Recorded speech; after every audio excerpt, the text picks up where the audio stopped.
Voilà le fil de mes pensées. Ma famille, mon business, les factures, le planning des enfants, mon business, les clients, les courses, la bouffe, le ménage, le linge, les mails, mon business. Mais pourquoi les journées ne font que 24 heures? Et moi dans tout ça? Putain, mon cerveau va exploser. Bienvenue sur le podcast de Boss Équilibré, le podcast des entrepreneurs aux mille et une vies. Je suis Marie-Pierre, coach en organisation et entrepreneur depuis presque toujours. Si tu veux développer ton business sans t'épuiser et sans t'oublier, tu es au bon endroit. Je sais que tu n'as jamais le temps, mais dans la voiture, sous la douche, pendant les courses, prends ces quelques minutes pour toi et profite de ce nouvel épisode. Bonne écoute! Hello hello et bienvenue à toi dans ce nouvel épisode de Boss Équilibré.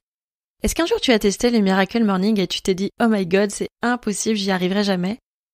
Si tu ne connais pas le Miracle Morning, c'est un concept tiré du livre de Hal Herold qui nous explique que si nous avons un rêve, une ambition, quelque chose que nous voulons pratiquer souvent, bref, si on veut réussir comme Richard Branson, le patron de Virgin, Anna Wintour, la directrice de Vogue, ou Tim Cook, le directeur d'Apple, eh bien il faut améliorer notre niveau de développement personnel, et la meilleure des façons, c'est de se lever 1 ou 2 heures plus tôt le matin pour s'y consacrer.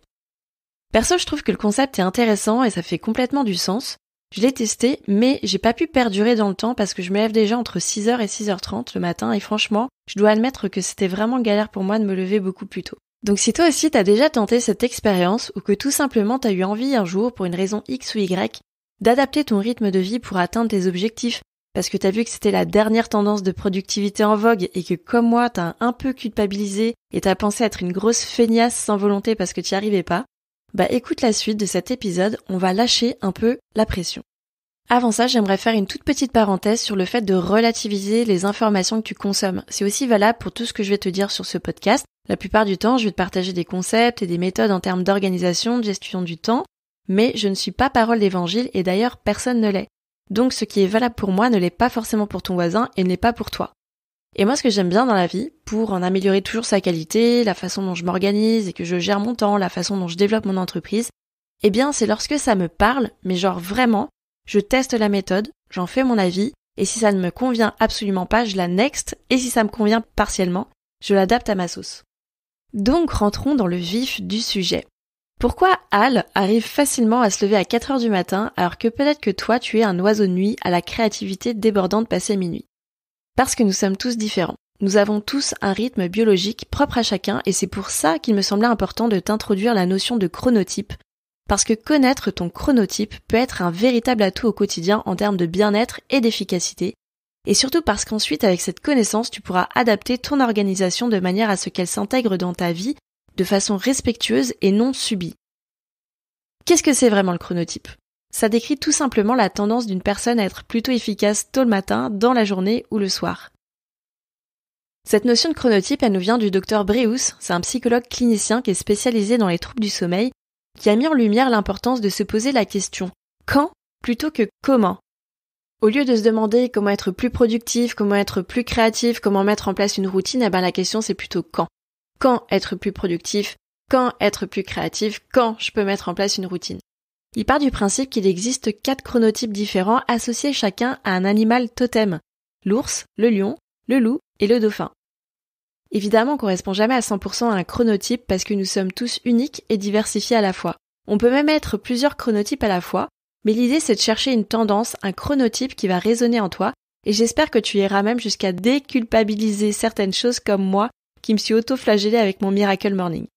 Tu vas être ravi de savoir qu'en ta qualité d'ours, de lion, de loup ou de dauphin, grâce à la connaissance de son chronotype, tu pourras identifier comment organiser tes journées en fonction de ton énergie, tu pourras être plus efficace sur les tâches du quotidien, tu pourras gagner en productivité dans ta vie professionnelle, tu pourras mieux gérer ton temps et surtout, tu pourras vivre en harmonie avec ton rythme biologique. Et donc, être un ou une boss équilibrée. Allez, c'est parti pour les 4 chronotypes différents. On va commencer par le chronotype de l'ours. L'ours, c'est la majorité de la population, environ la moitié des adultes. Les ours ont un rythme neutre, c'est-à-dire qu'ils vont se lever le matin à une heure plutôt classique, ni trop tôt, ni trop tard.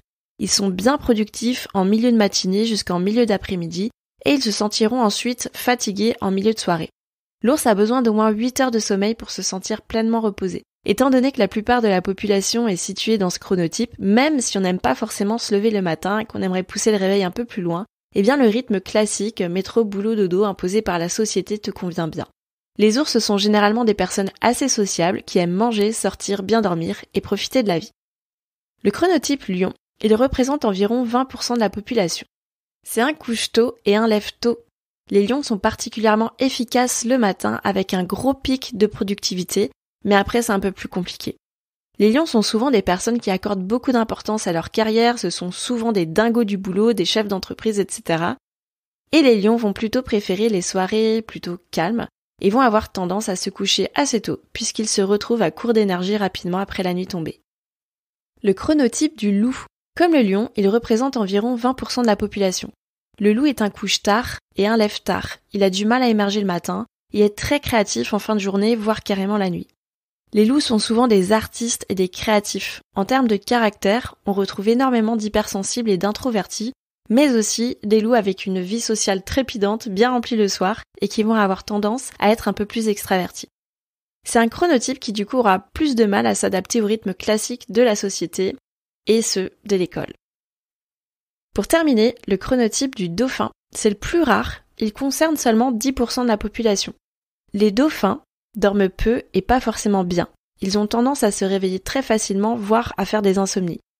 Ce sont des personnes qui sont souvent sensibles au bruit et donc ça va être plus simple pour elles de se concentrer au calme. Si t'es un dauphin, t'es hyper efficace le matin et en fin de journée, par contre t'as un creux d'énergie au milieu de la journée. Les dauphins sont souvent des personnes multipotentielles et hypersensibles avec une tendance à l'anxiété. Maintenant qu'on a vu les grandes caractéristiques des 4 chronotypes, eh bien nous allons voir comment on peut s'organiser en fonction de son chronotype lorsque c'est possible. Si tu es un ours et que tu as un peu de mal le matin pour commencer, ne repousse pas ton réveil trop longtemps. S'il y avait un moment pendant lequel tu pourrais pratiquer une activité physique, même légère, ça serait dès le début de la journée. Ton pic de productivité va commencer en milieu de matinée, donc tu peux commencer la journée avec des petites tâches qui te demandent peu de concentration pour aller progressivement sur des tâches un peu plus complexes jusqu'à l'heure du déjeuner.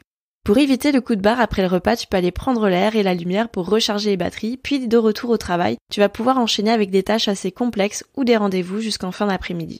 Le soir, tu auras toujours de l'énergie puisque les ours en général ont envie de profiter jusque tard, mais veille à ne pas te coucher trop tard parce que le matin c'est pas trop ton fort. Si t'es un lion, te lever tôt n'est pas du tout un souci. Le matin, c'est le moment idéal pour te concentrer sur les tâches qui te demandent un max de concentration. Une fois que tu as accompli le plus compliqué, tu peux relâcher la pression, même envisager une petite sieste après le repas pour recharger les batteries. L'après-midi, t'auras un peu plus de mal à avancer sur des tâches qui demandent beaucoup de réflexion, donc tu peux prévoir dans ton planning toutes les petites tâches faciles à exécuter et qui ne demandent pas une grande concentration. Tu peux aussi planifier des rendez-vous ou des réunions en début d'après-midi. Et puisque tu as commencé ta journée assez tôt et que tu as bien avancé, finalement ça sert à rien de te surcharger pour la suite. En fin de journée, c'est ton moment pour faire un peu de sport, te balader et puis te détendre jusqu'au coucher qui sera assez tôt, vers 22h30 environ.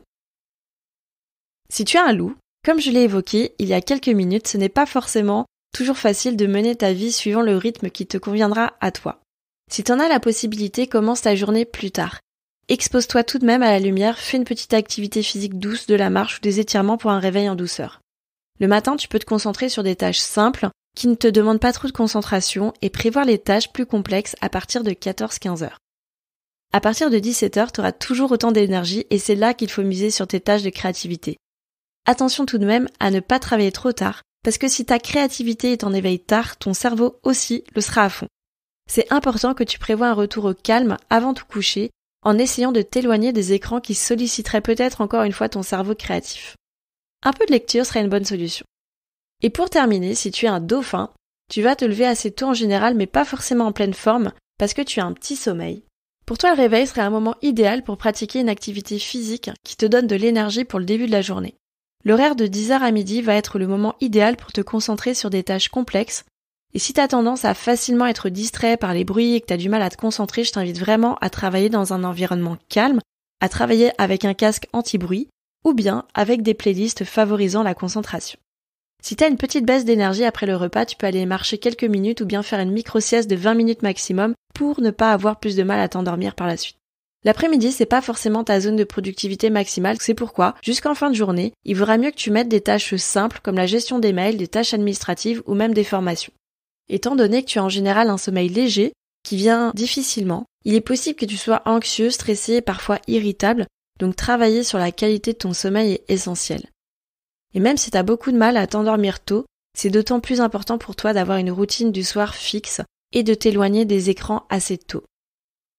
Voilà pour la découverte des 4 chronotypes. Tu as peut-être déjà cerné le tien et si tu veux savoir quel est ton animal totem, tu peux faire le test du Dr Breus.